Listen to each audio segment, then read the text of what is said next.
Hello, I'm Stuart Barker the ISO 27001 Ninja, and this is ISO 27001 versus ISO 27002. So one of the questions that I get asked reasonably regularly is, what is the difference between the two? So in this quick video, we're going to do a deep dive and expose and explain what the differences are. So ISO 27001 is the international standard for information security. It is a management system. It sets out how you manage your information security. It includes in there things like policies, risk management, continual improvement, leadership buy-in, how you've structured, how you report, how you monitor, how you measure. So it is at its heart a management system. And that management system is a risk-based system. So in a risk-based system, we manage our risks based on our business need and the level that the risk poses to us. So it differs slightly to what you've maybe used to in a rule-based system, where in a rule-based system, we're given a checklist of things that we have to implement and we have to meet them to the exact requirement in which they're set out. With 27001, we don't. We can develop our controls, we can implement our technical implementation based on our business need, based on the risk that's posed to us. So 27001 is a management system, and when we certify against that management system. So we can certify against ISO 27001. It's a standard, and we are certifying that we are managing our information security management effectively, we understand our risks, and we are managing our risks proportionately. Now, when it comes to the implementation of information security underneath the management system, what we're going to do is we are going to implement controls. So what we've done is we have identified our scope, we've identified through risk management what our risks are, and now what we need to do is we need to mitigate those risks. As part of ISO 27001, it has a thing called Annex A. Now, Annex A is a standard in its own right. It's called ISO 27002. ISO 27002 is a list of common controls that have been seen and known to mitigate and reduce risks for information security. So it is a standard that sets out common controls that you can choose from to mitigate the risks that your organization has.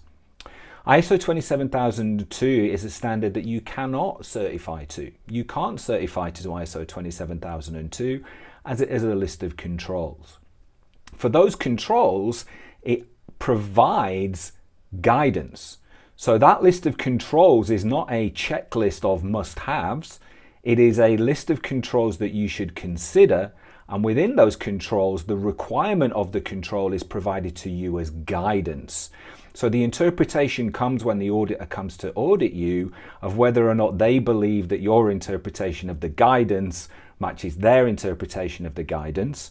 But fundamentally, above and beyond all of that, the only requirement is for you to understand what your risk is and mitigate your risk proportionate to you, proportionate to the risk exposure, proportionate to your business need, to consider the guidance that's provided, but ultimately to implement the control to the level that is appropriate for you.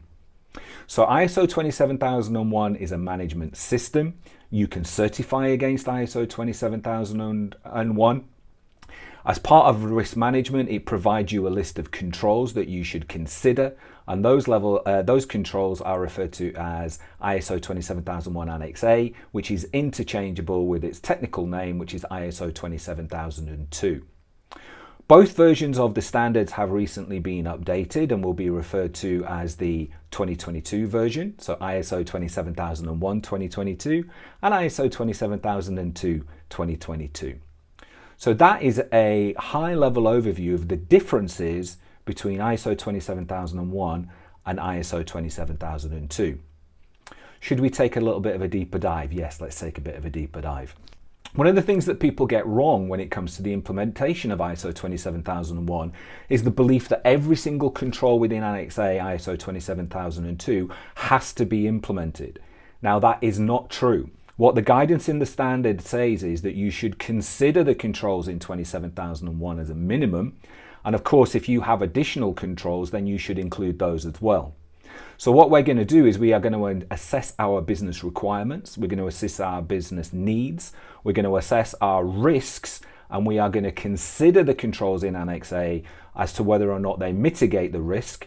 And then when it comes to the implementation of those controls, we're going to implement them to a level that is proportionate to us, okay?